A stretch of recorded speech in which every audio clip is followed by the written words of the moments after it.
friends, this is Valerie Lavin, CEO of Luminary Global, and this month, for Stop the Bleed Month, we are interviewing one of my favorite people, Felicia Pecora.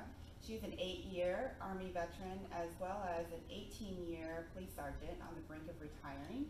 She's also the founder of the Doer Academy, and I can't wait until later on the interview when she can talk to you a little bit more about that. So Felicia, on your website, Doer Academy, the one statement that sticks out, I mean, it's like glaring, are you ready to face a critical moment? Tell me about a time, or has there been a time where you had to stop the bleeding and maybe you didn't have the right equipment on hand? Many times I've had to stop bleeding in my role as a police officer, but one time particularly stands out for me. I was on patrol one night, and I was in a neighborhood that had been experiencing, it was neighborhood to neighborhood rivalry, and there was a kind of a little shooting thing happening. So the neighborhood I was patrolling had allegedly shot in the other neighborhood, and it was their turn to get retaliated against. So I was going through, and I saw a group of men on a stoop. So I got out of my car, and I was friendly about it. I was like, yeah, come on guys, please don't gather, because now you know it's their turn to come shoot here. Can you just go inside for me? And they laughed, and they were like, thanks honey, don't worry about us, we're good. And so I was like, all right. And so I left, and not less than 15 minutes later, there was a tone on the radio. There was a shooting on that street in that block. I went, and sure enough, the guys that I just told to go inside had been shot at.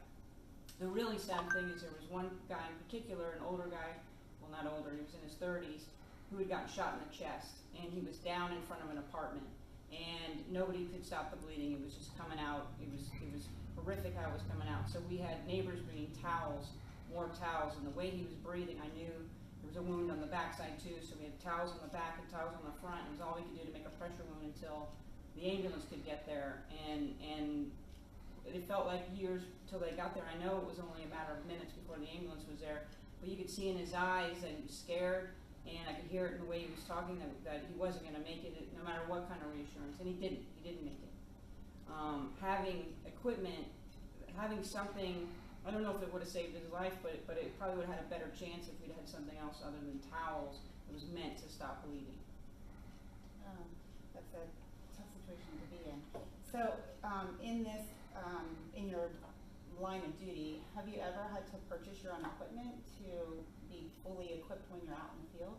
Yeah, after that incident, I went in my closet and found the old combat medic bag, and it had the prepackaged tourniquet, it had the scissors for cutting gauze and tape.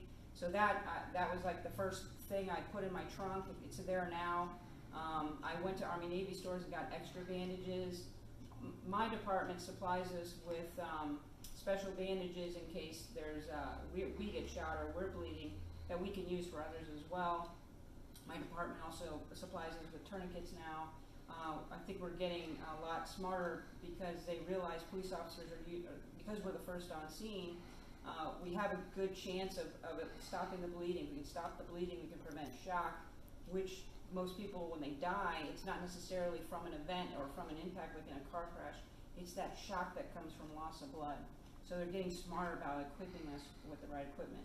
And I've looked at your catalog, and there's some kits there that I'm actually going to buy now because I need them I know I need them in my trunk, because you have everything set that I would need on that.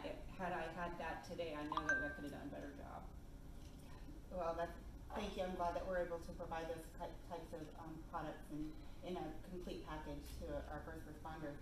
But listening to your story makes me regret giving away all of my tourniquets. When I retired from the Army, all the troops that were still serving, I was like, here are some extra tourniquets, because in my mind they were going to continue to serve and deploy, and I was living in Tampa, Florida. So yeah, maybe I need to go purchase one off my catalog. Well, I would recommend that citizens, to be self-sufficient in their safety, in your place of work, if you work in a school, in your car, nobody expects to be in a crash, but then when they are, it's not the impact that necessarily kills people, it's that loss of blood. Right. If you just control the bleeding till the firefighters get there or till the ambulance gets there, man, you increase your chances of survival. Right. Well, and then, something you just said about citizens in the schools, that kind of leads into, let's talk about Doer Academy. And for those that are not don't recognize the wall behind us, we are in the Entrepreneur Collaborative Center in Ybor City in Tampa, Florida. And the reason why I chose to interview Felicia here is because this is actually where we met 2 years ago. Yes, ma'am. Gosh, it's been 2 years, a long time. Felicia came in the door and she's like, I'm still in the police force, but I need to start thinking about what I'm going to do after. And she knew she wanted to be a business owner, but wasn't really sure where she was going to take that ideation. So, hence, and we won't go through all of the details, but less than a year later, she had an idea, and from that, she founded Doer Academy. So tell us a little bit about Doer Academy. Well, Doer Academy, we do workplace safety and toxic employees. That's literally all we focus on. We provide online training, in-house workshops, and we do custom training. We also, we have a great team. I have a psychological expert who's helped me develop some of the training. We really focus on prevention and mitigation. There's a lot of training out there on response, especially workplace violence.